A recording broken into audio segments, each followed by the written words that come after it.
야, 인트로 이렇게 시작한다고? 벌써 뭔가 뭉클하잖아.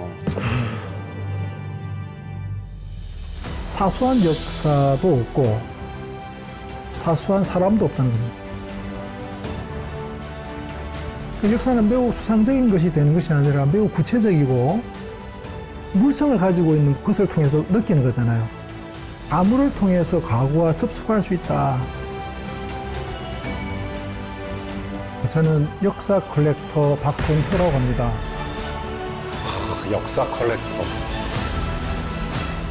역사 자료들을 수집하고 수집품 속에서 옛날 사람들의 이야기를 찾아내고 그걸 바탕으로 글도 쓰고 책도 내고 강연도 하고 있습니다.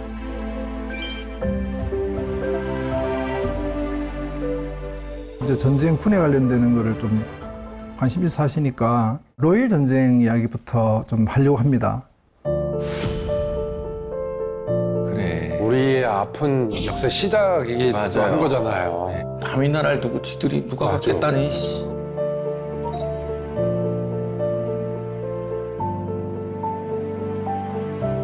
이 로일 전쟁에 대한 자료가 좀 있는데요. 어떤 것이 있냐면 러시아와 일본의 대립을 이렇게 이제 그림으로 표현한 것이 요 엽서인데 한반도를 둘러싸고 러시아와 일본이 서로 당기는 그런 장면을 담고 있습니다. 이 장면도 로일 전쟁 때 엽서인데 경기장 저 멀리 바깥에 청나라 사람들이 쭉 바깥에 밀려나 있고 관객은 청나라 사람들입니다. 그 다음에 이제 백곰, 러시아하고 일본이 서로 이제 싸우고 있는데 이 곰의 오른쪽 왼쪽 다리에는 만주와 코리아가 이렇게 적혀 있습니다.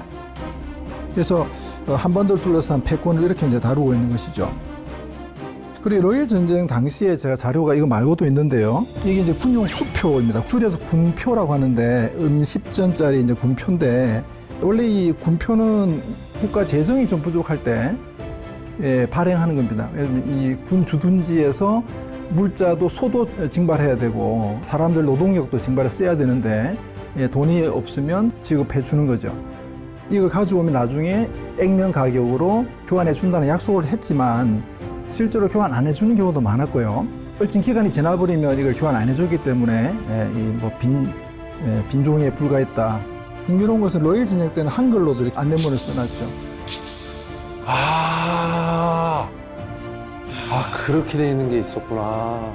특히 우리가 이제 놓치지 말아야 될 게 뭐냐면 경의선 철도가 로일 전쟁 중에 부설되는데 물자 운송에 극히 필요하거든요. 그래서 이 로일 전쟁 때 경의선의 경우에는 철도 주변 사람들을 거의 강제 징발합니다. 징발해가지고 임금으로 군표를 이렇게 이제 지급했던 것이죠.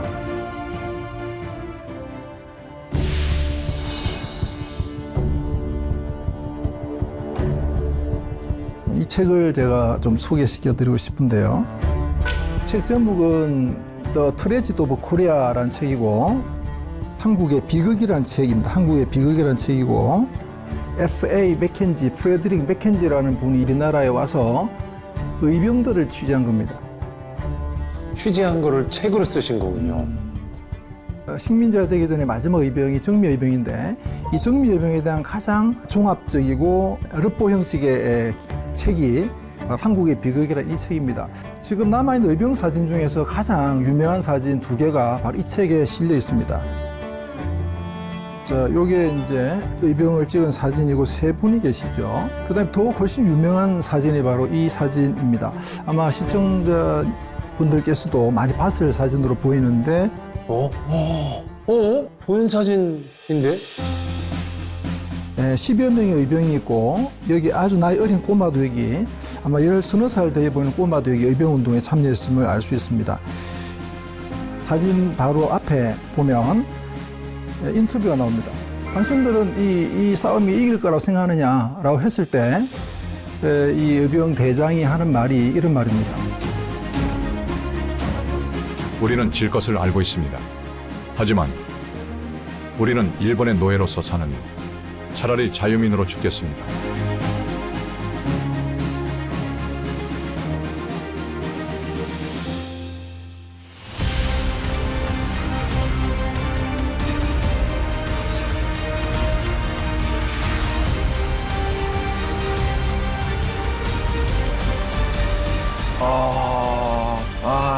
이런. 1910년.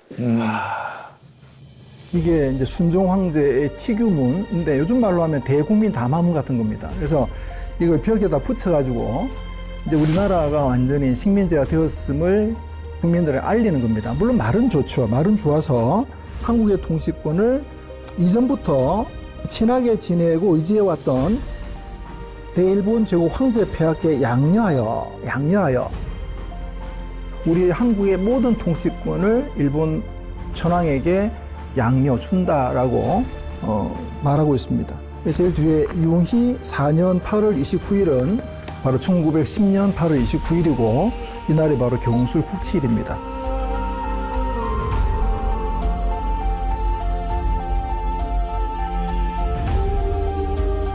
이게 뭐야? 곤장을 맡고 있는 거 아닙니까? 이 사진도 매우 의미심장한 사진입니다. 1910년대를 대표할 수 있는 사진인데 한 조선인이 엎드려 있고 엉덩이를 깠습니다. 헌병 경찰들이 둘러서서 기념사진을 찍고 있습니다. 태영이죠. 이 태영이란 이 형벌이 원래 우리 조선시대부터 있던 형벌인데 우리가 이거를 하보개혁 때 폐지를 못한 상태에서 잔존하고 있다가 식민지가 된 겁니다. 그래서 일본은 이거를 조선 사람들에게 적용했고 조선인에 한해서만 적용했던 것이 조선 태영령입니다.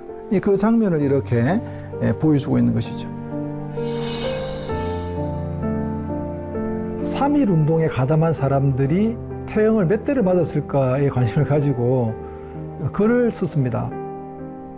근데 그 글을 보고 국가보훈부에 그 연구하시는 분이 좀 더 자료를 조사해가지고 국가유공자로 한번 추천해 보겠다 이렇게 해가지고 제가 발굴했던 분 11분이 독립유공자가 되셨습니다. 거의 한 100년 만에 명예를 회복하고 독립유공자가 된 것에 대해서 뿌듯합니다. 와, 큰일 나셨네, 진짜. 진짜 대단하십니다. 네.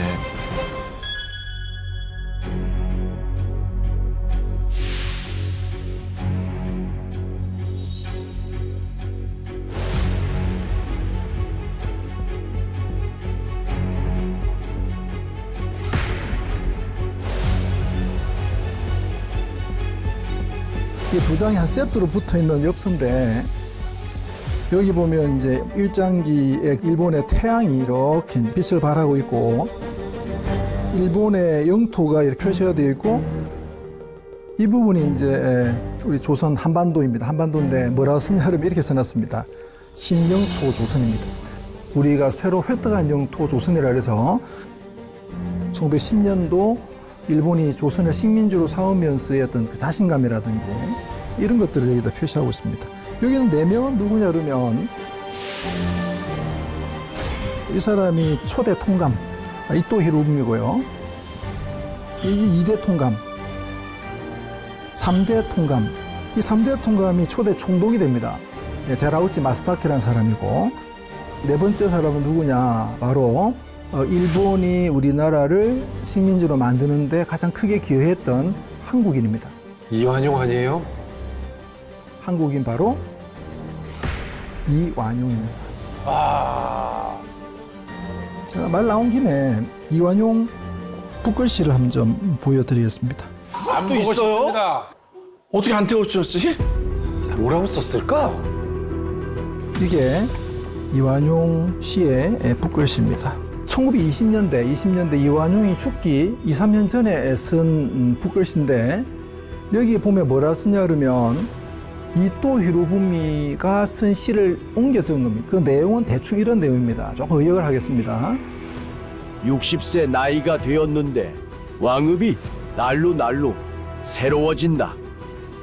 장차 일본 천황의 은혜를 한국인들에게 적시고 싶다. 제일 밑에 보시면 일당 이완용이라 되어 있죠. 일당이 바로 이완용 호거든요. 그래서 일당 이완용 도장을 찍었습니다. 아,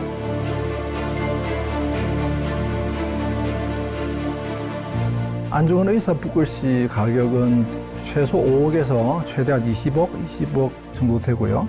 더 되는 것도 있고 이완용 붓글씨는 20만 원에서 한 50만 원 정도의 가격이 뭐 1000배 이상 차이 나죠. 그래서 역사에서 짧게 보면 성자 패자가 그게 정해지는 것 같아도 거시적으로 보면 역사의 평가는 냉혹한 겁니다.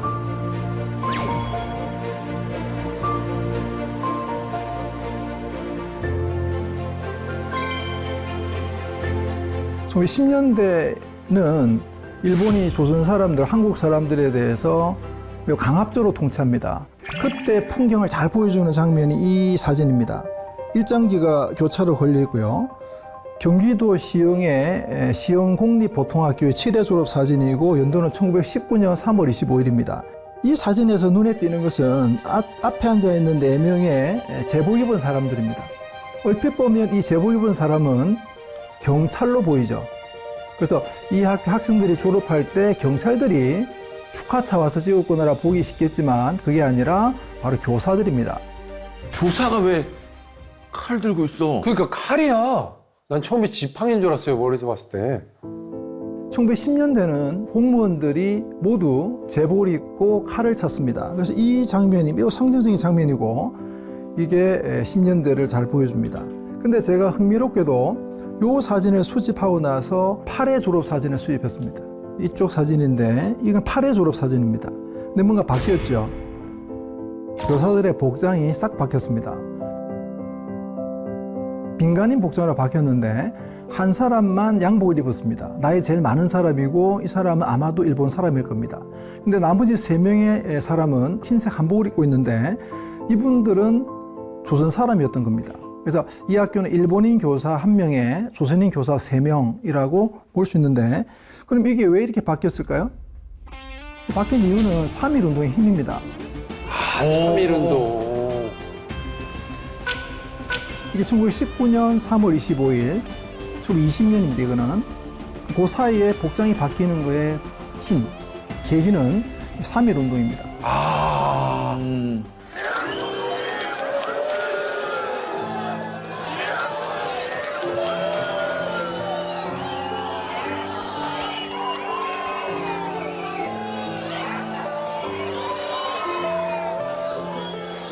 3.1운동으로 조선인들이 단결해서 독립을 외치자 일본은 통치 방식을 바꿉니다. 그래서 소위 문화 통치라는 통치로 바꾸는데 비유하자면 채찍 통치가 당근 통치로 바뀐 겁니다. 회유책을 쓰는 거죠. 그래서 제복이 사라지고 칼이 사라집니다. 그래서 이 두 개 사이에 3.1운동이 개입되어 있고 3.1운동의 힘을 상징적으로 보여주는 두 장의 사진입니다. 불과 1년 차인데.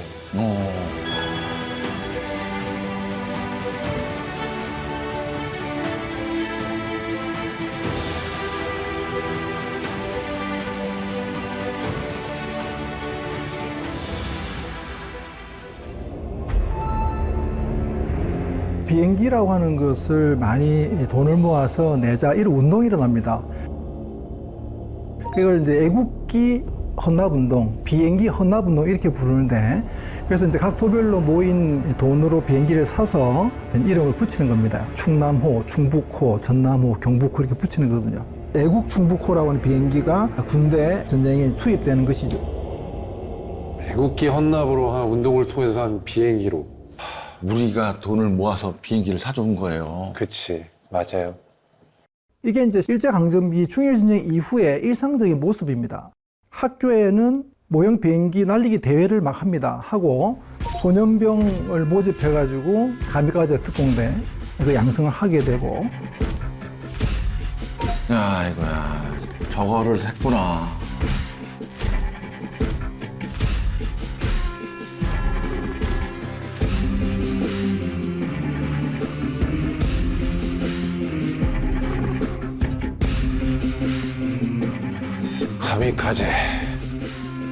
가미카제 특공대라고 그랬었죠, 그때.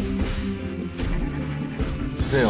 저거 한 번 타면은 거기 갔다 이렇게 추락해가지고. 그렇죠. 그냥 말 그대로 자폭이 자살이었죠. 네. 자살 공격. 자폭기죠, 자폭기. 네.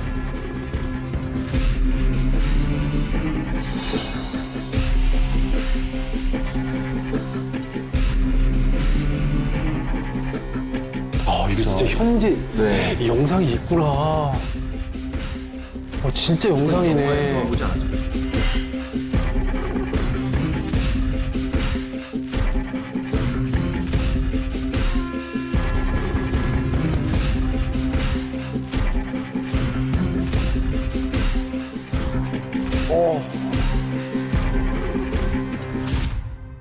이런 것들이 다 이제 그 시대의 사회 분위기입니다. 그러다 보니까 이런 이제 도자기에 보면 비행기가 그런 분위기를 반영하는 거죠.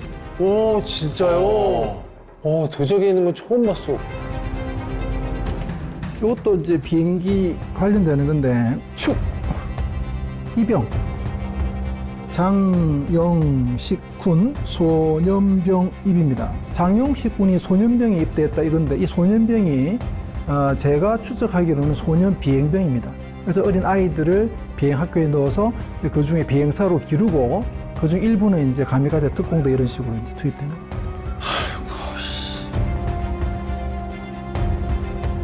역시 비슷한 맥락의 접시입니다. 해군 영식 전투기, 이 영식 전투기가 바로 제로센 전투기입니다. 이 제로센 전투기가 있고 신풍 특별 공격대 가미가제 특공대라고 하는 이게 적혀 있습니다. 뒤에 연도를 보니까 수화 19년, 그러니까 1944년 이제 태평양 전쟁이 거의 이제 막바지를 시작하고 있을 때 가미가제 특공대로 가는 사람들에게 기념으로 나눠준 것이 아닐까라고 생각합니다. 이 특공대에서 나온 말이 있죠. 바로 도코다입니다. 우리도 좀 흔히 쓰는 말이 이 도코다이라는 말을 쓰죠. 일본 말로. 이 말이 이 특공대 여기에서 나온 말입니다. 네, 뭐 그렇구나. 여기서 이렇게 나온 말이 그게요. 도코다이구나. 다시는 쓰지 말아야겠네, 네, 이게 진짜로. 네. 진짜. 와.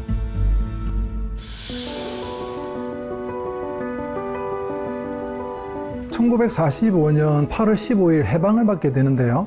리틀 보이하고 팬맨이라는 이름의 원자폭탄이 나가사키와 히로시마에 떨어졌죠. 24만 명 정도가 죽었다고 합니다. 아, 그렇구나. 이게 이제 미국에서 나온 신문인데요. 데일리 익스프레스라는 신문인데 The Bomb That Has Changed the World라고 해서 세계를 바꾼 폭탄 이렇게 보도하고 있습니다. 요거는 10 Biggest News Events of 1945라고 해서 1945년도에 제일 중요했던 사건 10가지를 그의 연말에 이제 선정한 겁니다. 그래서 단연 1등이 바로 원폭에 대한 내용이 이렇게 적혀 있습니다. 생각해볼까, 그냥 지금 역사 교육 받고 있는 게 아니라 그러게요. 만약 분이 본인이 가지고 있는 역사 자료를 선보여주고 있는 걸 깜빡했네.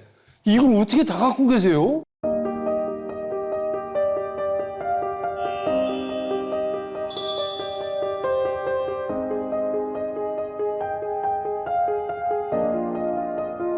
해방이 되었을 때 그 직후에 어떤 감동을 좀 이렇게 보일 수 있는 자료들이 이제 뭐가 있냐 그러면 독립행진곡이라는 노래 악보인데 이 노래는 해방 직후에 해방의 기쁨을 표현한 다수의 노래가 있는데 그 중에서 가장 많이 대중적으로 불린 노래가 바로 이 독립행진곡입니다. 독립행진곡? 못 들어본 것 같아요.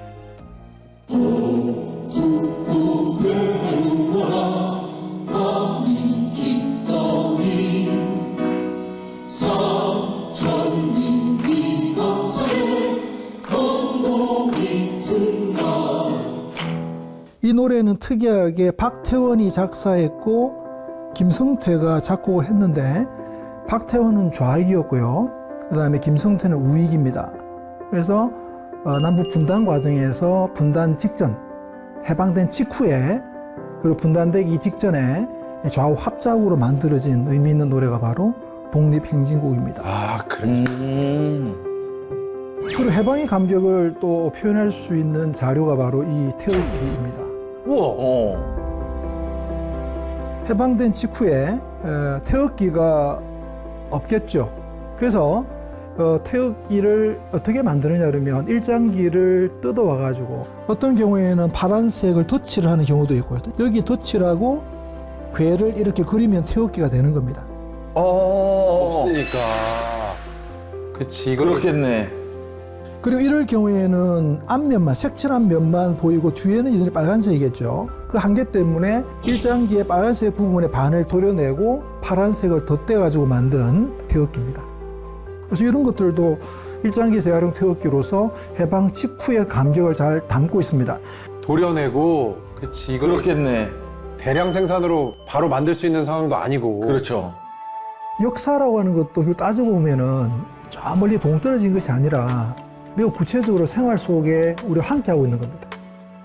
하루하루가 곧 역사인 것이고 평범하다고 그냥 내팽개칠 수 있는 하루는 없다는 거죠. 그 역사이기 때문에. 그래서 저는 이름 없는 어떤 사람들이 만드는 스토리도 역사이다. 그래서 그런 것들을 읽고 내 생활도 역사인 거잖아. 나도 소중한 사람이잖아. 라고 하는 것을 이렇게 한번 생각해보는 계기가 되었으면 좋지 않을까. 저는 빛바랜 자료 속에서 역사를 수집하는 마니아입니다.